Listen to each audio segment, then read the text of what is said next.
What's going on, YouTube? This is SG1 Sports here on the Oregon channel with the voice of college football. We're going to give you a very early projected record for the Ducks for the upcoming 2023 season. Here were some of the projections from 2022. Of course, Oregon finished 9-3 in the regular season. Our projection actually had them at 7-5, mostly just because I projected a lot of the teams in their schedule to be better than they were. You know, we thought BYU was a top 25 team last year. I thought Stanford was potentially going to be a surprise team. So the schedule wound up not being quite as tough as I thought it was going to be.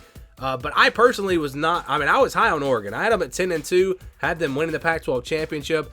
And, you know, they were really close. I don't think people realize how close this Oregon team was. You know, a Bo Nix injury, some decisions to go for it on fourth down really cost them those two conference games, and you know they were very close to being 11-1 last year. I don't think people will give them enough credit. The FBI, they had them at 8.6 and 4.1. Over under was at 8.5. So it seemed like the projection for Oregon was really to go 8-4 or 9-3. Our projection just again overvalued a lot of their opponents, and that's why you see it as low as it was at 7-5. So let's see what it looks like for 2023. Again, here is the schedule. This is the scale that we'll be using. Games that stay in the white, those are your 50-50 games. Games where I think the spread will be less than a touchdown. Red and green, those are games where I think the spread will be 20 or more. You got your 20-29, 71-80% games. Those are games where I think the spread will be double digits.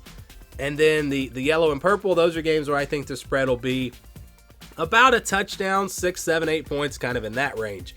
So we go through here and we start with the easy wins. I think you can give them Portland State and Hawaii. Both of those games should be pretty easy for the Ducks. Don't really see them having any problems in either one of those matchups. So those are really the only two where I would say that those are pretty much guaranteed wins.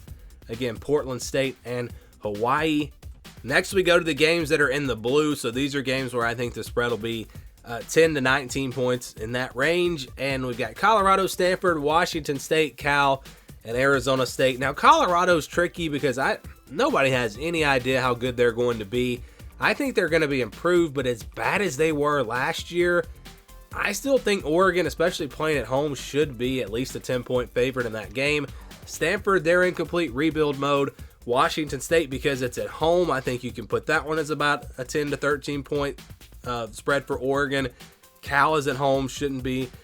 You know, they should be favored by a lot in that one. And then Arizona State, it is on the road. I know Oregon has had some problems playing on the road in Arizona, but as bad as they were last year, I think Oregon will be favored by at least 10 in that one as well. So we're going to count these games as wins. They're not guaranteed wins, but games that Oregon should win. We'll just put it that way. And that leaves 5 games left. So we go down to the games that I think Oregon will be favored by about a touchdown. And that's Texas Tech and Oregon State. Texas Tech, they actually, I think, could be pretty good in the Big 12 next year. I've seen them in some top 25s for some way too early polls. So don't sleep on that game. Playing on the road, because of that, I think Oregon's only going to be favored by about 6. And then Oregon State, the rivalry game, of course. I do have Oregon on a tier just above Oregon State. And because of that game also being at home, that's why I think Oregon will be favored by, again, 6 or 7 points. If that game was on the road, I would probably call that a 50-50 game. But playing at home, I think Oregon should be the better team. But again, you never know in these rivalry games. And these games are definitely not games that are guaranteed wins. These are games that still could go either way, but I think there will be a clear favorite. And I think Oregon will be favored in both of those games. And that leaves Washington, Utah, and USC. This is the schedule right here. These are your 50-50 games. Games that could go either way. All of them are going to be tough. Washington and Utah on the road. I think Oregon will probably be a slight underdog in those games, 3 or 4 points. And then USC playing at home, they'll probably be favored by about a field goal there. But again, these games are all games that could go either way. So you look at the schedule here. Again, we're going to count the blue and green games as wins. We use 65% for the purple. We use 50% for the games in white.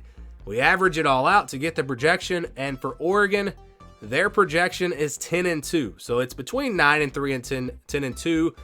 But if you round it up, it does come out to 10-2. So that's the projection for Oregon.